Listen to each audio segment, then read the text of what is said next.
Do you like your point and click adventure games? Alright, well do you like games that are a little bit art housey, maybe with a kind of European vibe? Alright, well then I might have the game for you. That's right, this week we're looking at Botanicula. Botanicula.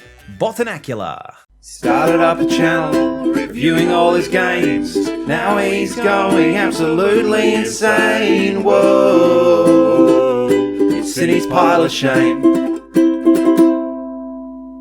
If you're enjoying this video, please remember to hit the like button, that really helps. And also, if you want to subscribe, please hit the subscribe button. Botanicula is a point-and-click adventure game developed by Amanita Design, the studio behind the much-loved point-and-click puzzler, Machinarium. The game was released on April 19, 2012 for Microsoft Windows, Mac OS X and Linux, and was later ported to iOS and Android. In it, you take on the role of 5 botanical characters as you explore, solve puzzles, and find items to help you save your home from evil parasitic creatures that are threatening to destroy everything you love. The characters all have their own abilities, which will help you solve the various challenges you come up against.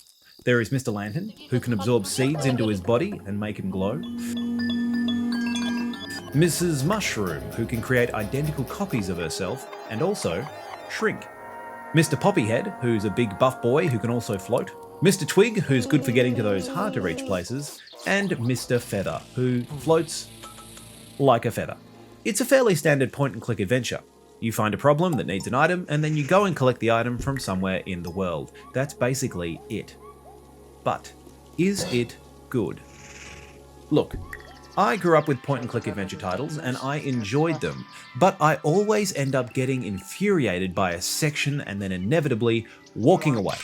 And the same is true with this title.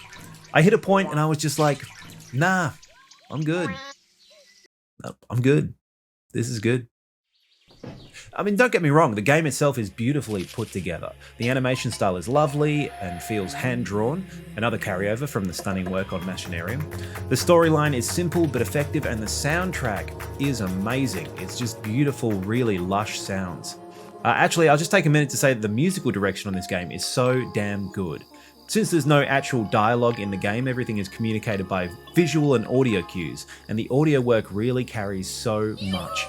There is interesting instrumentation, arrangement, and the way that many of the puzzles utilize the building up of a sound bed as part of the puzzle system is wonderfully executed. Anyway, the sound is real good. But despite this, I still didn't have the best time with this game.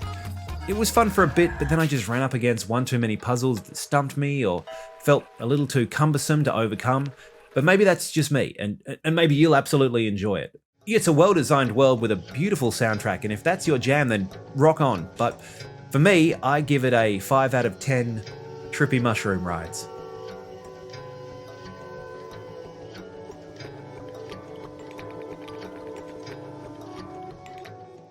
And that is the review for this week. Thank you so much for sticking around. If you enjoyed this video, please hit the like button. That really helps. If you want to, you can subscribe. Just hit that subscribe button, then ding the little bell so you receive notifications whenever I update my content. I do stream on Twitch on Wednesdays and Sundays at 7 PM Australian Western Standard Time, so you can find me there, and also on Twitter and various other places. So, you know, come hang out, check it out, get on the internet. You know what it's like, hack the planet. Anyway, do all that good stuff, and I will catch you next time. I've been Wayward Sinny. You've been beautiful. See ya.